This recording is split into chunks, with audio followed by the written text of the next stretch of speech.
Hello সবাইকে। আমি জানি না তোমাদের এই ব্লগটা ভালো লাগবে কি না, বাট এই ব্লগটা না বানিয়ে পারলাম না। এই হলো আমার বাড়ির খুদে মেম্বার হরি। হরি হলো একটা ফিমেল ক্যাট, আর এই হলো আমার ছেলে ঋষি।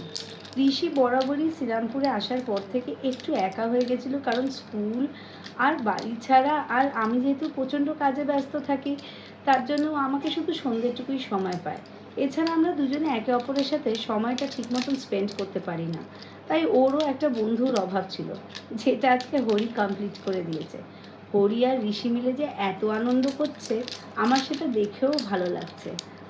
আর এক হলো হরিকে যেভাবে পেয়েছি সেটার গল্প। সে হলো আমার এক বন্ধুর থেকে নেওয়া হচ্ছে হরিকে আমি অ্যাডপ্ট করেছি বলতে পারো। আর এই অ্যাডপশানটা করে আমি ভীষণ ভীষণ খুশি হয়েছি।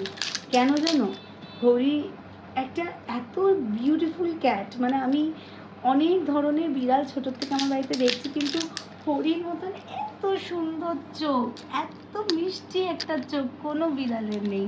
আর সত্যি কথা, হরি এত শান্ত, এতটা ভালো, আর প্রচুর কথা বোঝে। এখন বাবু সাহেব টুনা মাছ খেয়ে শুয়ে আছে। যদি ওটা বাবু সাহেব নয়, এটা হলো মেম সাহেব। মেম সাহেব এখন টুনা মাছ খেয়ে ঘুমোচ্ছে। এখন খেলাও হচ্ছে ঋষির সাথে। আবার হরির জন্যে একখানা মাছও এখানে আছে, যেটা হরির অ্যাকচুয়াল মা মানে আমার বোন কিনেছে, সেটাও দিয়ে গেছে। কিন্তু হরি আর ঋষি তিথা নিয়ে বেশ এক্সাইটেড হয়ে পড়েছে। হরির জন্য একটা পার্পেল রঙের বেল্ট কিনেছিলাম। আমি কোনোদিন ভাবিনি কোনো বিড়ালকে এতটা আদর যত্ন করে আমি এইভাবে রাখতে পারবো। বাট হরিকে পেয়ে আমরা সকলে খুব খুশি। আবার দেখা হবে হরি আর ঋষির কাহিনীতে নেক্সট ব্লগে।